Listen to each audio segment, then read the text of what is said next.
When I was young, I wanted to be strong, roar like a lion and strut across the lawn. I wanted people to know who I was and what I was, that I wouldn't be ignored, that I would fan any and every flame so they could see that I was more. Strength was the goal. It was to be all I could be, and indefinitely, making others aware of why I was better, smarter, and more important. With an ego protected by Kevlar skin that sometimes wore thin but never looked within, I was too strong for that. I didn't need someone to tell me what I needed to be or do, or why looking up was less important than looking across and accusing others of crying boo-hoo.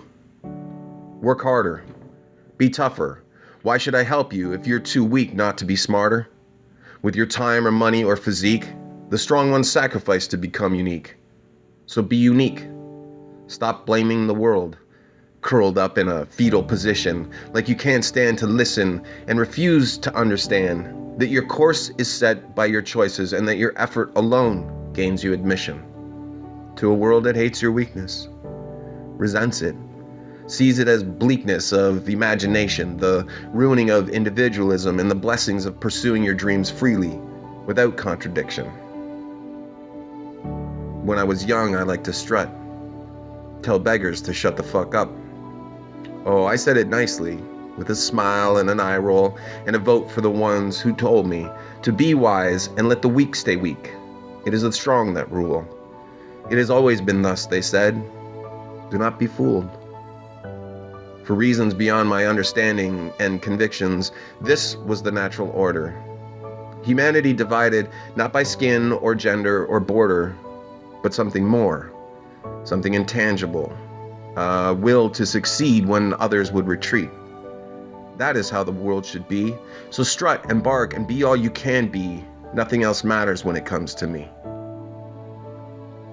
I'm older now and despise being strong. I long to be weak, cast my cares upon the bleak, join them in song. For so long I thought that being strong was the right path, the human path, the one worth striving for. But instead of happiness, instead of kindness, I found that I only wanted more strength, more power, more cynicism and darkness and division. This then had become my natural position. Natural, yes, but natural isn't right. It's just simpler than doing it another way. The way I'd been taught wasn't difficult. It was easy. Easy to hate and persecute and brag about my strength, that I lagged when it came to kindness, or when asked for something, I'd hesitate. It wasn't just the pursuit of money. I was never really interested in cash. A dash here and there was nice. But what I really wanted was the entitlement that came outside any sense of shame. The one I'd been born with because I was white. Because I was a man. Because I was straight and smart and educated. None of those were a choice. Not my parents' job or class. Not my skin or sexuality. I was first, but could have been born last. It took me a while to understand this. That kindness is better than greatness, and that weakness is necessary for the former. For the latter, we can spend and curse and open our purse, and what comes out of our mouths no longer matters. Weakness invokes a kind life. It exposes itself to criticism. It says I haven't got it all figured out, but I can tell you that I'm not above you, and that if you need me, I'll be there. Share what I can. Because above all else, weakness understands. It empathizes because it's been there too. Its gaze tugged from the heavens to the pain around you. Weakness suffers because it refuses to be strong. It exposes its skin, long worn by pain. It seeks to help because it has no need to gain anything. Not money, not power, not recognition, not inherited ambition. It doesn't need those things because it sees the greater, Not just the greater good, but the greatness of what could be. If we all chipped in, united in our desire just to do good. Yes, I'm older now. I know it's just a dream, but it's a dream only because it seems impossible. Probable is strong and made wrong only when it touches weakness. Where kindness abides, willing to turn the other cheek, willing to swim against the tide.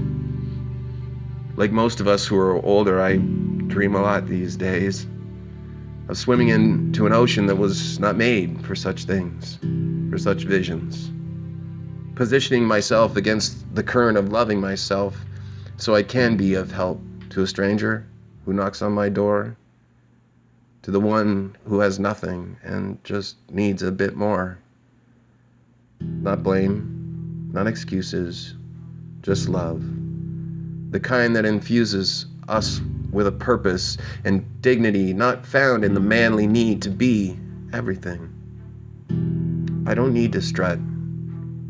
I don't need to be strong. I need to be weak so I can sing the song. The one I've always wanted to sing. The one that shares everything and holds nothing back and gives us a life that we will never regret. A life not made shiny by golden acclaim, but the one where we hold our accomplishments in shame in equal manner, up to be examined. We aren't perfect, but broken, and when we do that, we've spoken. So loudly there will be confusion and kindness.